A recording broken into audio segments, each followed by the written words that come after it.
Assalamualaikum warahmatullahi wabarakatuh. Kembali lagi bersama gue Febrian Empep di Ngobrol Receh. Dari receh bisa jadi jutawan. Nah, kali ini nih gue syuting hari ini. Gue dari golf, main golf, makanya bajunya Indonesia Master. Oke? Bodo amat itu orang-orang. Nah, kali ini gue di sini ingin membahas berita-berita yang lagi viral di jagat maya kita. Oke? Berita yang pertama ini yang cukup menghebohkan. Dia dulu terkenal gara-gara Anak Langit, film sinetron Anak Langit. Jadi dia bawa motor besar gitu. Sehingga ibu-ibu seneng nonton dia. Bahkan bukan ibu-ibu aja, anak-anak remaja yang zaman dulu tahun 2000-an kesinilah. Itu dia terkenal sekali. Beritanya adalah tentang Amarzoni. Ya, Amarzoni. Polisi terima permohonan rehabilitas Amarzoni. Amarzoni ini dulu sempat ditahan ya, gara-gara kena ganja. Gara-gara narkoba jenis ganja. Sekarang sih katanya jenis sabu. Mungkin kalau sudah dikelar jenis putau atau jenis macam-macam lagi dia akan cobai. Tapi untungnya sebelum dia kecanduan dan mencobai narkoba-narkoba lain, dia akhirnya meminta rehabilitas permohonan katanya. Nah, menjalani rehabilitas selama 3-6 bulan. Kapolda Ahmad Andi Kesatria Polres Metro Jakarta Selatan menyebut permintaan rehabilitas Amarzoni dan 2 orang lainnya diterima karena ketiganya tidak terlibat dalam peredaran jaringan narkoba dan hanya sebatas pengguna perlu disembuhkan. Nah, gini bagus. Bisa disembuhin. Bisa Om, kalau barangnya udah habis sembuh dia. Kalau ada barangnya terus insya Allah. Lagi mungkin ini yang membuat Amarzoni menjadi besar badannya. Jadi pakai sabu bukannya kurus atau tambah besar, tambah nafsu makannya meningkat segala macam. Tapi kita tidak percaya ya, mungkin Irish Bella juga tidak percaya kalau suaminya bisa memakai sabu di belakang dia. Aduh, sayang sekali, istri Anda cantik sekali, tapi Anda tinggalin 3-6 bulan di rehabilitas. Semoga nanti keluar benar-benar Amarzoni sembuh dari penyakit. Mungkin kalau sakau bisa lah minum paracetamol atau minum komiks, tapi komiks jangan minum banyak-banyak, jangan 5, bisa memabukkan juga.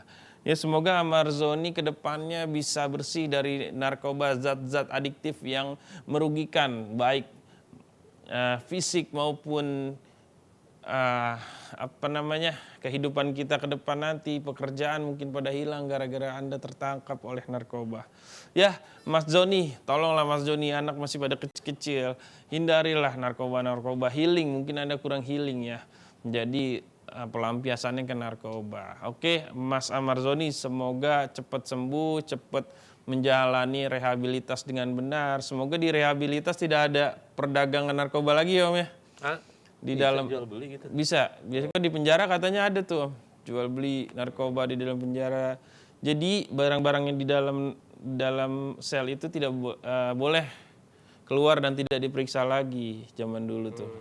Makanya tidak ketahuan. Oh, pantas minta rehabilitasi. Iya, bahaya kalau di penjara bisa kambuh lagi. bener. Ya. Karena di dalam kan banyak pengguna-pengguna juga. Iya. Nanti dia begini kalau nggak ada Cupu ketemu suhu. suhu ketemu suhu. Waduh, jadi dewa. Dewa. Iya.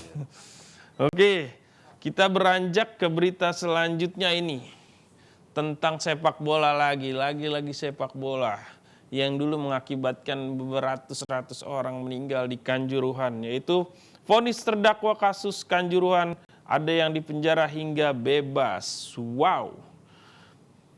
Para terdakwa kasus tragedi Kanjuruhan yang mengakibatkan ratusan orang meninggal dunia sudah menghadapi sidang vonis Pengadilan Negeri Surabaya, Jakarta Timur. Ada yang divonis bersarah plus hukuman penjara, ada pula yang dinyatakan bebas oleh majelis hakim. Ntar dulu Pep. Ya, Pengadilan Negeri Surabaya, Jakarta Timur. Kok Jakarta Timur? Pengadilan Negeri Surabaya, Jawa Timur. Maaf ya teman-teman. Makasih ya udah dibenerin ya. Jakarta Timur dari Jawa Timur ke Jakarta Timur. Sama-sama timur. Golep ya? Hah? Capek habis golep nih kebakar. Lu golep apa ngerekam orang golep? Ngerekam orang golep, bukan golepnya. Saya nggak bisa main golep. Apalagi bayar ya, bayar kedinya mahal. Kenapa bayar kayak gitu? Kan tips Kedi, tips Kedi. ngasih Tips Kedi kalau main golep 300, kalau main sama yang lain bisa 1 juta. main sama Ngelapin bola gitu misalnya. itu tambahan itu. Tambahan ada lagi. Bolanya keren banget. Keren, bolanya ya gitu, kembar, petik mangga. Jauh ah. Ya ini katanya sih ada yang dihukum bebas nih. Dihukum bebas gimana? Ada yang dihukum dan ada yang bebas. Divonis bebas. Divonis bebas dan divonis dihukum 1 tahun penjara. Dia dihukum 1 tahun 6 bulan atau 1,5 tahun penjara oleh majelis hakim. Hukuman dari hakim ini lebih rendah dari tuntutan jaksa yang menghendaki Abdul Haris dihukum penjara 6 tahun 8 bulan. Mantan Kasat Samapta Polres Malang AKBP Sidik Ahmad divonis bebas oleh Majelis Pengadilan Negeri Surabaya. Hakim menyebut AKB Bambang Sidik tidak terbukti belasan dalam tragedi Kanjuruhan. Hakim juga memerintahkan agar Bambang lekas dibebaskan dari tahanan. Mantan Kabak Ops Polres Malang Kompol Wahyu Setia Pranoto juga divonis bebas oleh Majelis Hakim Pengadilan Negeri Surabaya. Katanya sih yang gua dengar itu gas air matanya kebawa oleh angin. Jadi ke penonton jadi sehingga lah iyalah namanya gas ya kebawa angin. Ada lagunya. Apa tuh? Angin Bawalah jiwaku gini bawalah gas mataku melayang anjing. Ini jadi banget. Hakim keren ya. Hah? Hakim keren ya. Kenapa emang? Itu kan tempat kita kan jualan gorengan. Oh iya. Tahu-tahuan ya. Bener ya. Ini bukan hakim itu. Oh, bukan. Ini hakim ketua. Nah, membahas tentang hakim-hakim dan jaksa-jaksa. Semoga tragedi Kanjuruhan ini sudah cukup sampai di Malang saja. Semoga polisi nggak ada lagi menggunakan gas air mata. Kalau bisa gas LPG. Jadi kan rakyat sejahtera kan, membantu golongan ini. Jadi pas mau ngelempar, jangan gas air mata, bagi-bagiin aja gitu gas ya? LPG 3 kilo. Itu kan lebih bermanfaat ya. Kalau dilempar ya palanya hilang, ganti LPG pecah. Ya, itulah Kanjuruhan. Semoga benar-benar ya hakim menjatuhkan hukumannya tepat sasaran, tidak melenceng. Semoga yang bersalah ya bersalah, yang tidak ya bagus, tidak kena penjara. Karena ini memakan korban ratusan korban loh, bukan 1-2 lagi, tapi ratusan korban meninggal di tragedi Kanjuruhan ini. Bahkan tragedi terbesar kedua di dunia setelah di Brazil. Tragedi kematian penonton sepak bola. Gara-gara bola nih. Gara-gara bola. Mendingan main golf ya Om, kayak gue. Main golf, bola kecil, lapangannya gede. Itulah golf hebatnya. Oke, kita ke berita selanjutnya ini tentang Menteri Mahfud MD tegaskan dugaan pencucian uang bukan hanya di Kemenku. Widih. Ya mungkin kata Pak Mahfud ini kan bukan cuma di Kemenku aja nih yang ada pencucian uang. Mungkin di kementerian lain banyak ya Om. Pada buka laundry ya. Laundry, jadi duit yang lecek mungkin disikatin biar halus. Namanya juga money laundry. Nah, apa? Ada tahu. Listrikan ada, listrikan ditaruh bawah bantal zaman dulu tuh, biar lurus. Oke ingat itu yang kalau dicuci mulu tapi gimana sih Prap ceritanya? Yang mana tuh? Kenapa kulitnya keriput gitu kan? Oh itu lebih ke 18 plus itu kalau kayak gitu dicuci mulut. Cuci mulut kan? Dicuci mulu.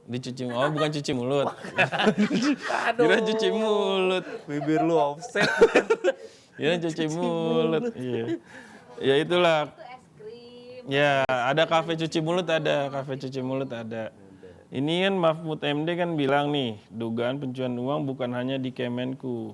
Dia bilang banyak yang menuduh Kementerian Keuangan itu pencucian uang 300 triliun katanya. Dicuci itu uangnya. Terus kata dia ada Karmel jadi bingung ngomongnya. Gue sebar foto private kalian. Ya itulah kata Mahfud. Semoga Mahfud MD. MD-nya apa Om? Mau di mana? Ih, cocok nih dia nih. Mancing terus.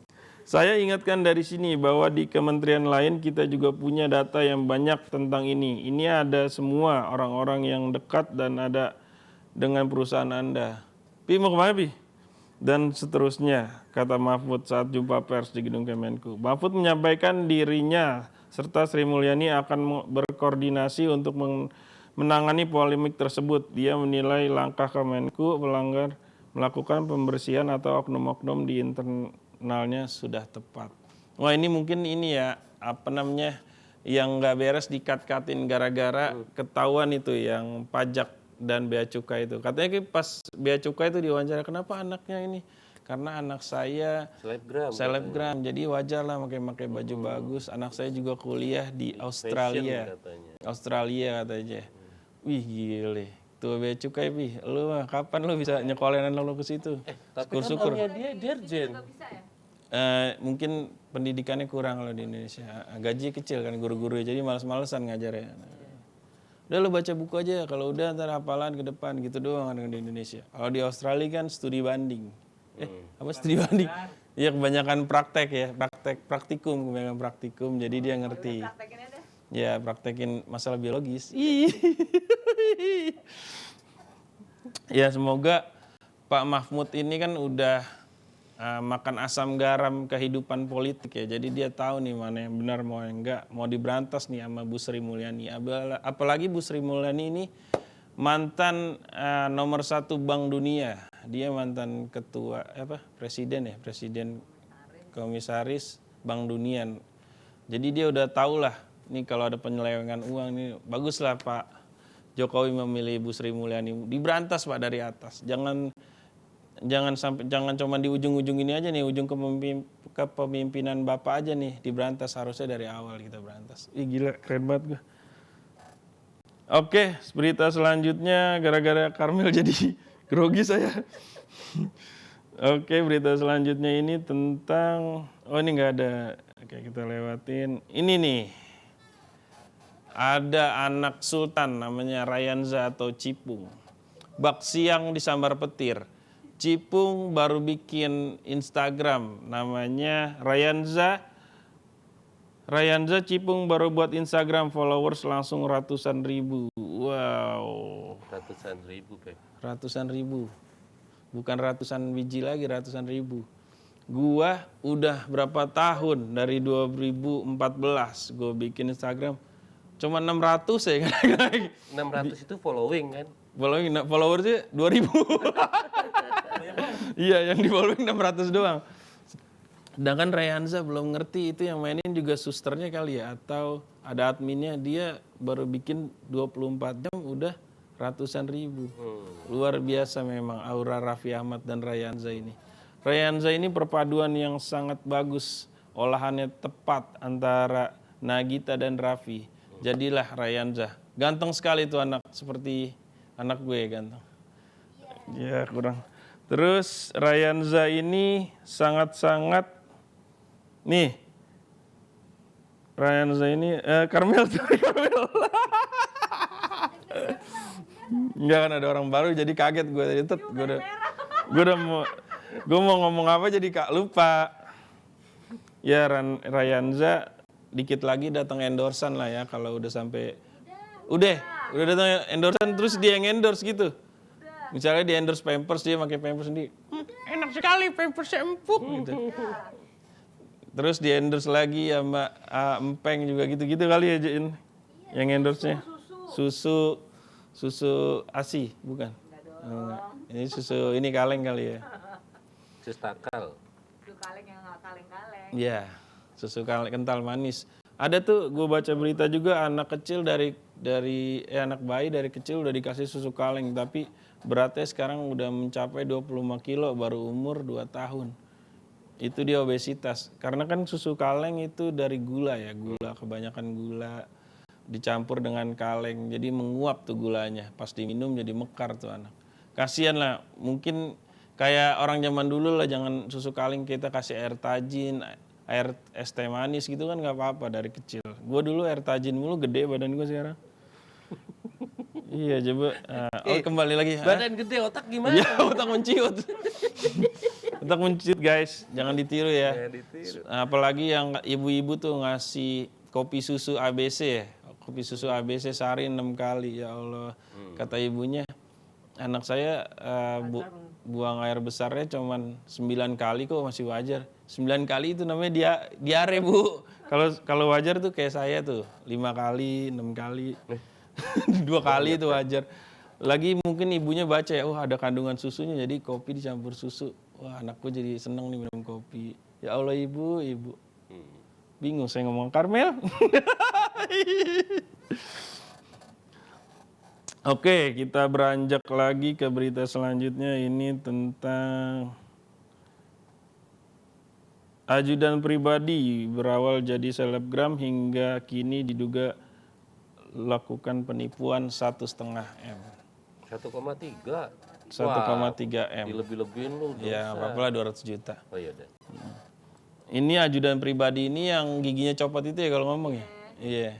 Dia kan fotonya kan menarik banget tuh sama menteri, sama segala macam. Naik jet pribadi, naik mobil mewah, kemana-mana dengan gayanya yang perlente. Mungkin orang ngeliatnya, wah harusnya dia orang-orang tuh dengar lagunya Yura. Di dunia tipu-tipu. Makanya Instagram itu cuma nipu-nipu doang. Dia memanfaatkan keadaan. Jadi itu si ajudan pribadi ini untuk mungkin menipunya dengan, nih lihat nih gue bisa nih. Gue naik jet pribadi, naik ini segala macam, pakaian gue perlente. Ayolah investasi ke gue. Dan dia apa? Dia nipunya jualan mobil. Jual mobil tapi Dia nawarin mobil ke temennya. Nah, dan gitu temennya bayar, mobilnya nggak datang. Oh gitu, 1,5 M, 1,3 M. 2 mobil. Astagfirullahaladzim. Lu kurang mahir lo nipunya. Tapi kan pas dia preskon ditanya kan, duitnya kemana ya? Terus dia bingung. Foya. Emang dia ngomong gitu ya? Terus dia bingung tapi kan. Iya. Terus gue baca lagi itu katanya kayak penggelapan uang gitu. Ternyata di belakangnya kayak bukan si ajudan pribadi yang gerakin, ada orang lagi. Katanya sih gitu. Ya semoga ajudan pribadi udah mau deket Ramadan lalu buru-buru insaf lah, jangan kayak gitulah. Kasihan orang-orang. Jadi apa?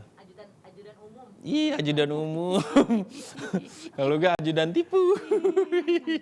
Followersnya kan udah 1 juta followers lu. Dia kan cuma pengen ngeliat tingkah laku lu yang lucu-lucu, bukan untuk melihat lu menipu. Ayolah kawan, kita gerakan lah anti tipu-tipu dunia maya. Jadi apa adanya yang ada di dunia, yang ada di Instagram apa adanya. Jangan lo tipu-tipu. Kayak cewek kan gak usah make up, gak usah ini katanya. Ditarik aja dagunya, digini-giniin, diedit lagi gitu. Pakai aplikasi lah sekarang. Oke, jangan tipu-tipu lah. Ayolah. Udah mau Ramadan. Apa ngaruhnya anjing?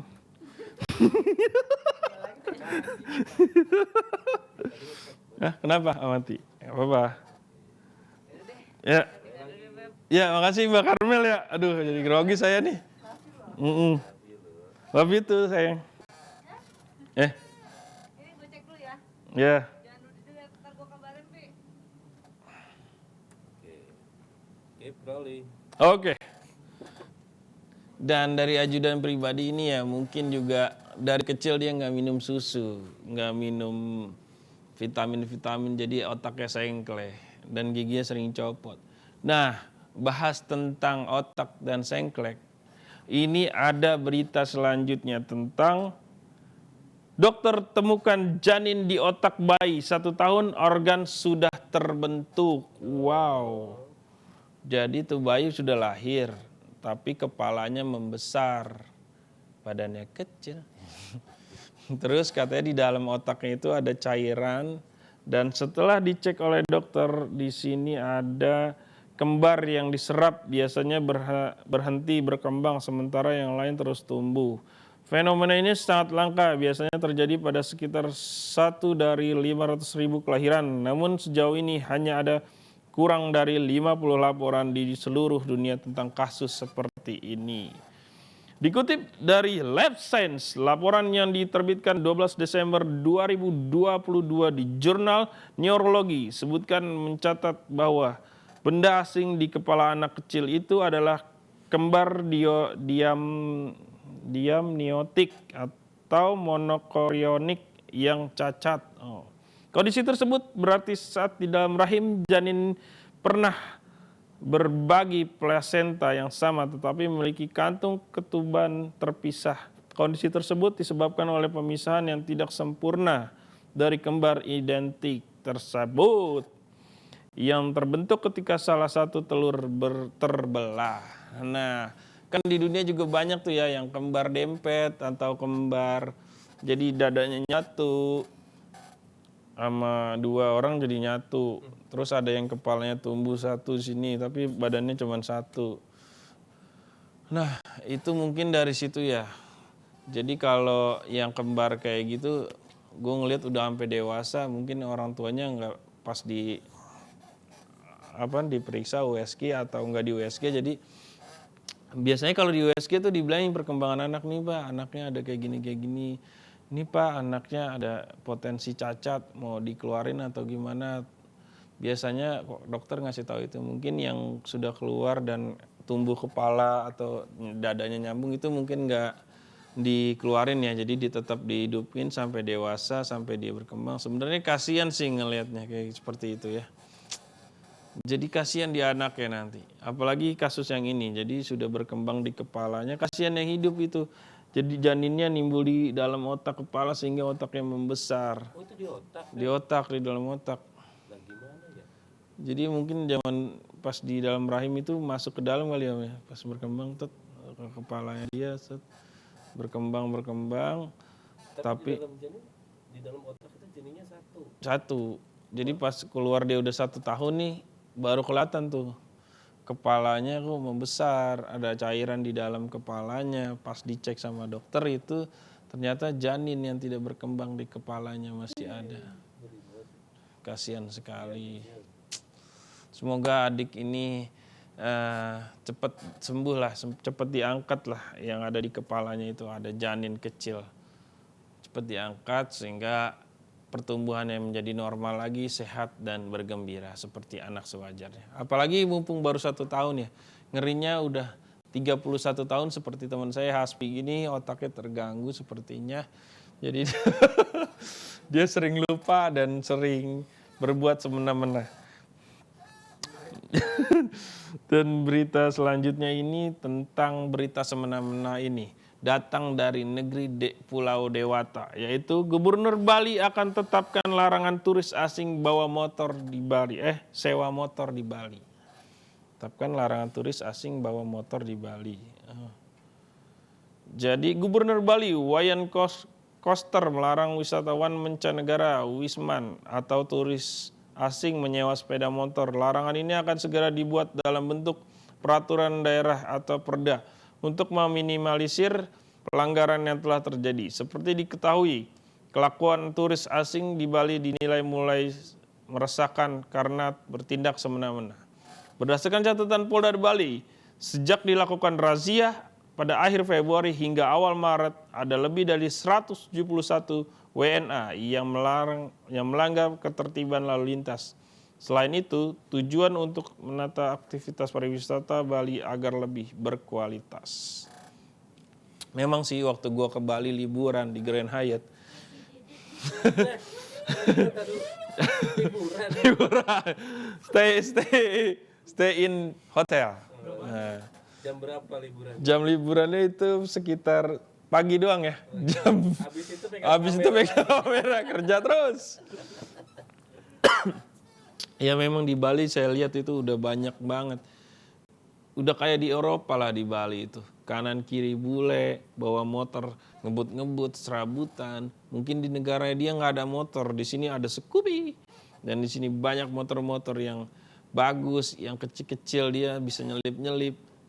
Hingga dia senang. Kalau di Eropa kan mungkin satu cuaca dingin, dia tidak, kalau bawa motor dingin, nggak kuat. Tapi kan emang susah dapat izin mengemudi di negaranya kali. Oh iya susah. Jadi di Indonesia wah mumpung bebas nih katanya. Kalau ditanyain punya SIM nggak, kagak ada yang punya kan. Iya. Ada yang belum pernah megang motor sama sekali, nyewa Pep. Oh gitu, modal nekat. Iya. Waduh pantesan lagi semena-mena yang ngegasnya gitu Sat.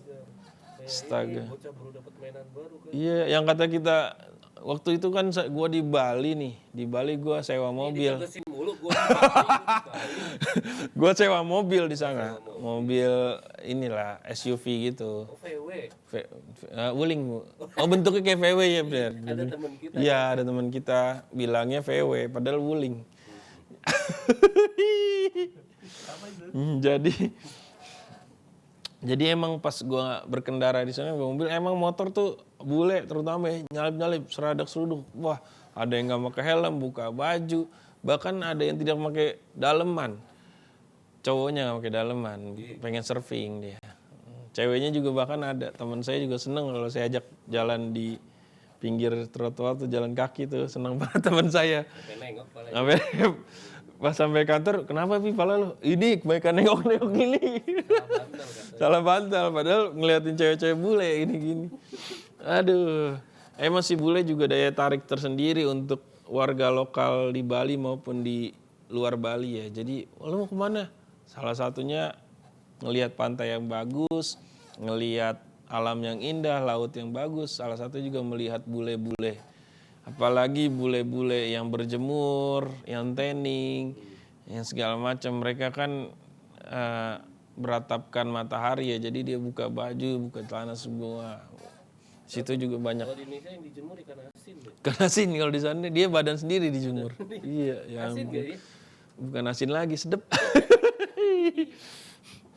Jadi ya bule, tolonglah bule ini kan masih budaya timur, tolonglah peraturan yang ada di Indonesia ditaati, memakai helm, tidak kebut-kebutan, memakai baju kalau berkendara. Di sana tuh orang mentang-mentang mau panas, dia jarang lihat matahari, dia buka baju, badannya kan bagus-bagus tuh, pada tato segala macam, dia ngebut-ngebutan, nggak pakai helm, ketangkep polisi, ditangkep ngelawan, ngebantah. Ngelunjak ya. Iya dihormatin ngelunjak, ya udahlah. Mungkin dari situ banyaknya laporan terhadap bule-bule yang melanggar aturan. Disitulah Gubernur Bali Iwayan siapa tadi namanya? Poster.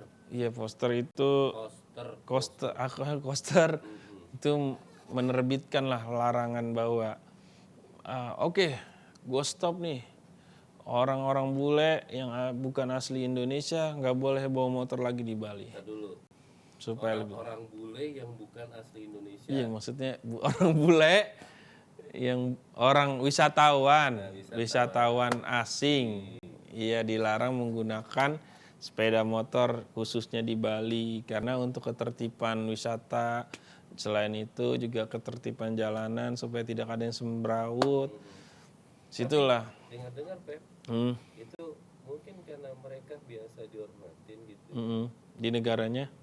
Oh di Balinya. Iya, mungkin banyak respon. Kalau sama orang lokal malah kadang mau nyewa motor dibilang udah habis. Oh kirain kasih Padahal masih ada. ada. Tapi kalau ngasih ke bule ada. Oh iya mungkin dari situ juga ya. Mungkin bule lebih mahal kali ya bayarannya ya. Tapi ada bule yang di sono punya duit beli motor disewain malah. Oh jadi tempat ini juga bisnis ya. Bisnis juga. Iya ya gue juga pernah dengar tuh Om. Jadi selain dia wisata dia jadi berbisnis itu sana. Banyak yang membuka usaha di Bali. Seperti yang kata Om Don bilang tadi sewa motor, sewa surfing segala macam, buka hotel bahkan, buka penginapan-penginapan. Banyak yang orang-orang bule jadi stay in Bali gara-gara itu ya. Mungkin salah kaprah juga ya kita ya. Jadi terlalu mengagung-agungkan dan memanjakan lah istilahnya, memanjakan wisatawan asing sehingga wisatawan asing memang sih bagus banyak yang datang tapi dampaknya ya seperti ini. Mereka bisa menguasai ini namanya dijajah secara perlahan ini. Indonesia akan dijajah. Nanti pulau-pulau hotel-hotel bisa dibeli orang-orang bule-bule yang banyak uang. Dan negara kita kayak biasa cuma jadi tukang bakso pinggir-pinggiran, menjadi tukang pijit, tukang tato, seperti itu. Semoga Bali kembali lagi lah ke habitat yang seperti dulu, tetap santun tapi nomor satu tetap tetap ya gitulah pokoknya terbaik. Bali berdaulat. Bali berdaulat.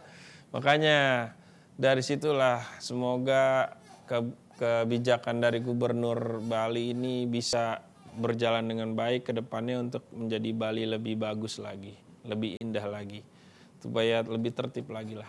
Oke, itu saja berita dari gue, Febrian. Waktu juga yang memisahkan kita karena waktu ini tak lama lagi. Oke, gue Febrian Satria, salam ngobrol receh.